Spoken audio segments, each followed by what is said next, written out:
So basically, New York, New Jersey, and I was very proud to be to have my alma mater also take a court case against the against ICE regarding their proclamation that they would be deporting students, international students that went to schools where there was no in-person classes. So once they realized they had no chance whatsoever, they took it off. They rolled it back, and that's good news. Yeah, absolutely, I agree. The next thing you want to talk about, Amos? Yeah. Well, Yeah. we have the school issue, and everybody probably has heard by now that Trump and DeVos want to open the schools, force schools around the country to open in the fall, and now this is an issue. It's not that it's a bad idea to have schools resuming, because there's a knowledge gap that's or a skill gap that's developing because there's no school, and there is a consensus among education professionals that it is a problem that kids are not going to school. In addition, it's also holding parents at home and not allowing them the mobility. So it's the goal of the idea of kids going back to school is a positive one. However, the problem is, and here I listed all the pros and cons: avoidance of accumulating academic and social deficits, relief of working parents, relief of struggling low-income families who depend on school programs where they're getting lunch. That's important to a certain sector. And the cons are, of course, that you could get that could spread the COVID-19. It would be very expensive to open schools responsibly. In other words, if you took all the precautions, it would raise the price. And endangering the lives of children with a compromised immune system is also a huge issue. Now, the problem, as I said, the problem is that the administration is trying to cause the schools to open, but they're not giving them any of the funding. In fact, DeVos has threatened schools that would not open to withdraw their funding.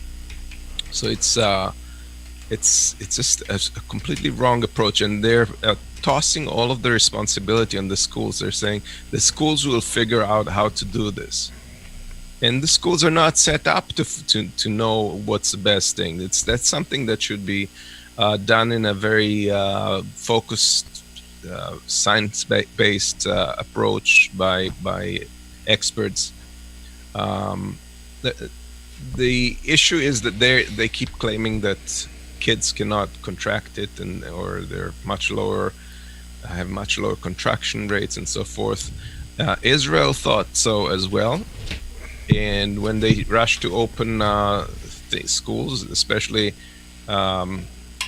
initially the experts said open schools up to 9 years old. They did not. They opened everything because the Orthodox parties demanded that older kids that are going to yeshivas would be allowed to. So they opened the schools in general. They did not listen to the experts. And the first 2 weeks after that, there was a huge problem. There was a lot of students that contracted COVID in Gymnasia Herzliya and in some other places. So the lessons were really not positive. So what can be done, however, is if you do spacing and social distancing in schools. And here the question is, there's still not enough detailed data about how that affects things. Masks, they know, definitely affect the transmission, but the distancing is not clear yet. And they are doing now a study, I believe in I'm not sure if it was in Germany, somewhere in Europe, they're doing a study with a large hall where they're going to hold events. They're opening those anyway, and so they're going to do various scenarios of distancing and see how that affects things. And it may be that it's not going to be a huge factor, but it may well be that it is. But we need that data. Hybrid models. So in-person classes and online classes, and that's something that's New York's going to do. They're going to have 2 or 3 days in school, and then the rest at home, and maybe some of the class comes during the days that you have the in class, and so they're staggering the kids. And also there's a possibility of doing temporary closure for every COVID case. So if all of a sudden there's a COVID detected, they may have to close down. And outdoor learning is something that has not been explored very much. It's difficult to do in winter, but in summer, maybe that's something that they should consider. Yeah. Well, I think the from my perspective, the biggest problem is in the US. Is what about those schools who don't have that much money? You know, those underprivileged schools, and we know from the past years, you know, when there was a big teacher strike, you know, that some of those teachers, you know, had to buy pencils and papers and stuff for their own students, right? And how would those schools manage this? You know, because I have my doubts that it would be enough and not even possible to sit students there with a mask in their face for 5-6 hours a day, you know, in a classroom from which we know that the aerosols also play a major role in the infection way. So I don't have the fantasy, you know, to imagine how this would work if there is not a massive amount of money, you know, to put in to make all this possible, you know, because you would need in the schools also a lot of changes, you know, and measures, you know, which have to be installed, you know, and I don't think that it would be possible, you know, not in the school system which we know from the US. For the rich schools and those who are supported, or charter schools, which are the favorite of Betsy DeVos, I think it's not that much of a problem, you know, but for all the others, I don't know. Yeah, that's true. There's also one thing to mention is that there has been a study that kids 12 and under not only contract less COVID, but also don't transmit it as much. But for older kids, it is not such clear case, and it's probably isn't as great. So one thing I wanted to commend our governor, Governor Murphy in New Jersey. He's said something really important, and that's he's going to only allow schools that make sure that all of the students close the gap, the connectivity gap. So he wants laptops in the hands of every single student. There are right now like 90,000 New Jersey kids that cannot afford a computer, and he wants that closed before he allows any school to open. So he puts the focus on that, and that's, I think it's a good thing. That's a good use of the opportunity to expand that. Can we explore a couple of things here real quick? Because I'm taking exception to the whole narrative here. Now, didn't they say this virus lives on surfaces for X amount of days, sometimes 2, sometimes 3, plastic, paper, metal? Now, I want to ask everyone here, are you willing to risk sending your child to school and have them by chance pick up some of that virus off of a surface or from another child, bring it back home, infect your household, and possibly to the point where you have the risk of a family member dying? Are you willing to? I'm not willing to do that. Today's technology dictates we have the ability to do online internet training. Now, here's the catch here. A lot of people who send their kids to school aren't buying into the mask situation, although there's a lot of evidence that it does help bring the curve down. They're not doing it. So those clowns are sending their possibly infected kids to the classroom to infect other kids and bring it back home. So it seems like a catch-22 situation to the extent of stupidity. So I know that we have to live with certain things these days, but why risk it, gentlemen? Why? Well, you're absolutely right, and I only can see the situation thousands of miles away from you guys. From me, I think in Germany, the situation is presented a little bit different, than for you guys, because I know that our government would do a lot, to prevent anything of that happens. What is going on in the U.S., for example. Do you trust your government? We don't trust our government. I know, and I trust. In this case, I trust our government. Yes, I can say this. Yeah. Okay. Because it makes sense, and if I look at the numbers, because for us here in Germany, of course, we also have voices who are questioning, the use or the importance of wearing a mask, but we don't have a culture war around this, and for us, I think the numbers prove Germany and Europe right, if I look at the infection rates and especially at the death toll, and well, we mostly wear masks, and we try to avoid mostly, I think for the most Germans, we avoid mass meetings of any kinds, and we are careful. And well, as long as the virus exists and as long as science is unsure about a final cure or a cure at all, and they are still learning how the virus behaves every day. I think it makes no sense to question science. I trust in science, and I trust that our politicians. I have no proof that anything is going wrong here. I don't have the impression, that our government takes a chance, to take over the public opinion or to take over the public. Or no, I think our government in this case did a good job. Yes. But to be frank, the distrust or protest against masks is not a U.S. only phenomena. This week in London, I think there was some piece of news where a guy was walking around with nothing but a mask. Yes, it was crazy. I think you have a slide for that. A crazy thought. Yeah.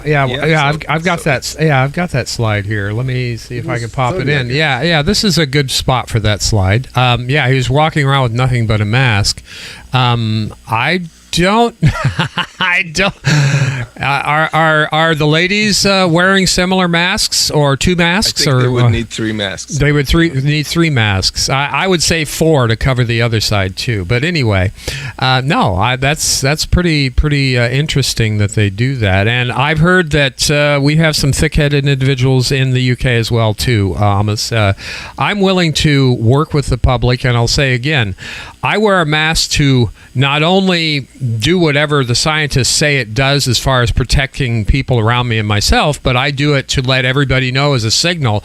I'm just as concerned as you guys are, and I'm not going to take any chances with my health to your health, my children, in group situations. That's all I'm coming from, until they can get something definitive with all these tests that are going to take a long time, Amos. These big meetings and testing and litmus tests for the online transmission of this thing. I saw something the other day that said 6 feet is just an arbitrary number. It doesn't necessarily affect it. So I'm with you guys, but again, I'm going to err on the side of caution. Maybe I'll save some lives by doing that. Yes, and I hope that our audience, our viewers, also stay on the safe side, because we are now in the middle of summer, and at the beginning of this pandemic, not only the orange people thought it would disappear in summer with climbing temperatures, it didn't, and Nope. as you know, it even got worse, and now look, fall is coming, winter is coming, right? We should be prepared.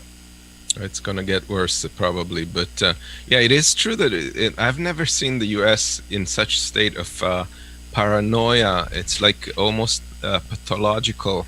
There's all these crazy conspiracy theories that are being propagated. That it started. We heard stuff from QAnon that was like the Pizzagate and stuff like that.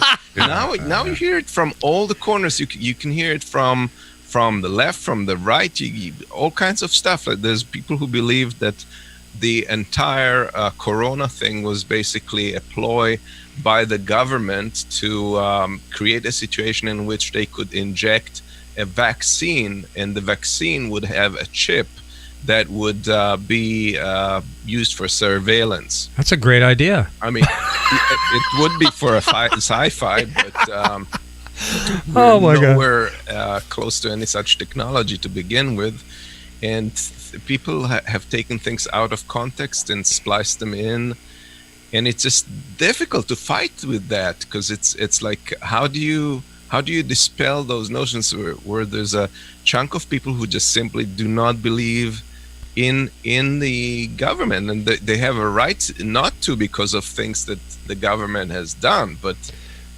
I don't know how you get out of this situation.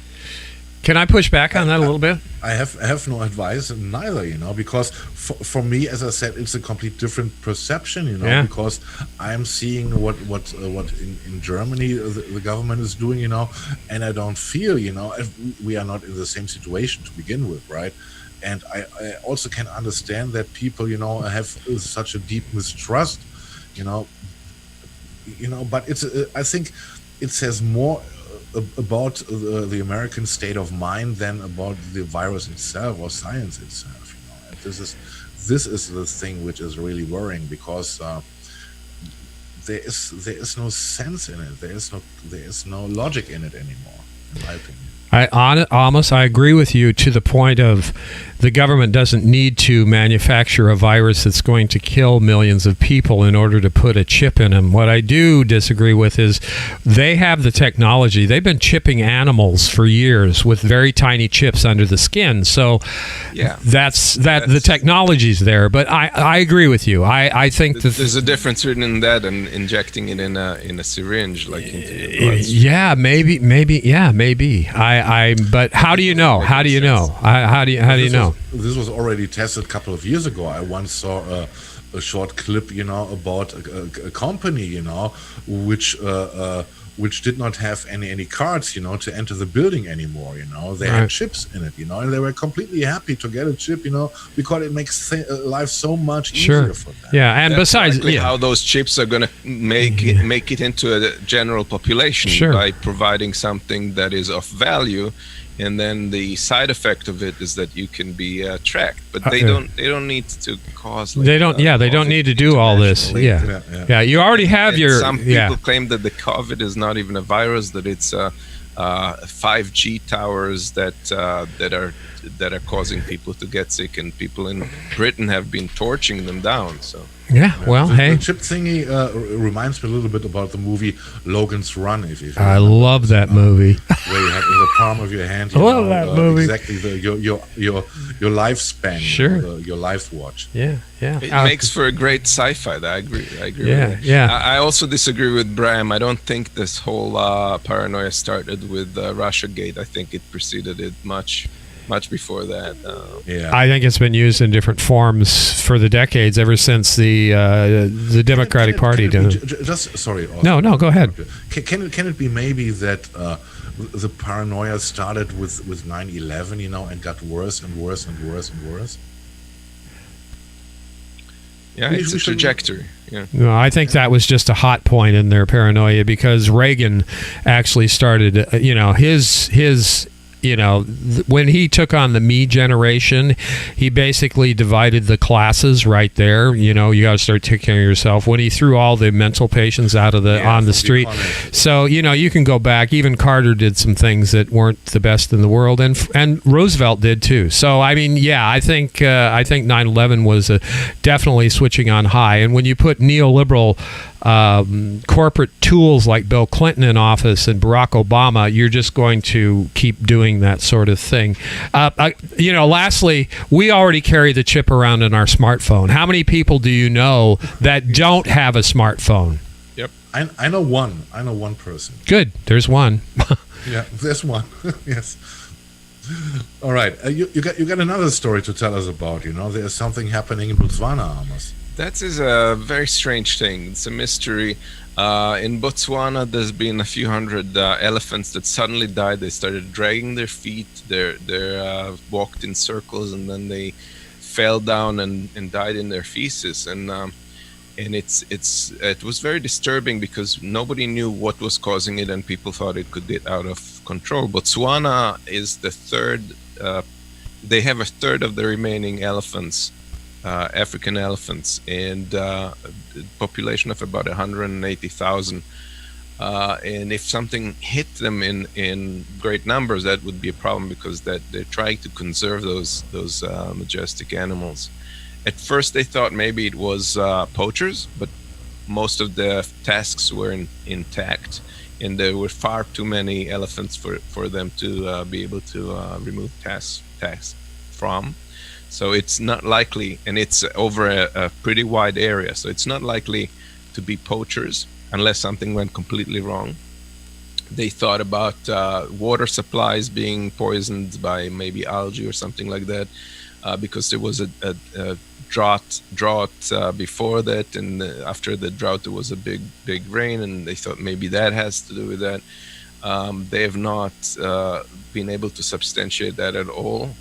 They thought maybe it is these bacteria it's a disease that attacks the brain that they get from consuming rodent feces. And they do that because they pick up grasses, and the rodent feces is in the grass. They chomp down on it with the feces. That seems not to have been the case. They've sent some lab results and stuff like that. They've thought maybe it's a virus, but then this whole thing stopped while they were doing a survey. So it's not likely that the virus would just vanish all of a sudden, just like that. So still nobody really knows what happened, but those mass deaths are kind of become a reality of our 21st century life, and it's still disturbing. Yeah, absolutely. All right. Yes. Do you have another story? It's just a mention. Yeah, mention of Marilyn Cazares in 2 weeks or 3 weeks ago. She lived in Brawley, California, and she's a transgendered woman. She got murdered in a house she squatted in, and they don't know who did it yet. They're investigating. The police has termed it homicide, and her parents are trying to make them change it to a hate crime, but so far they have not done so. She's the 23rd documented victim this year, which is a jump from previous years. And I think that the political climate has a lot to do with it, unfortunately. That's tragic, yeah. And this should not happen,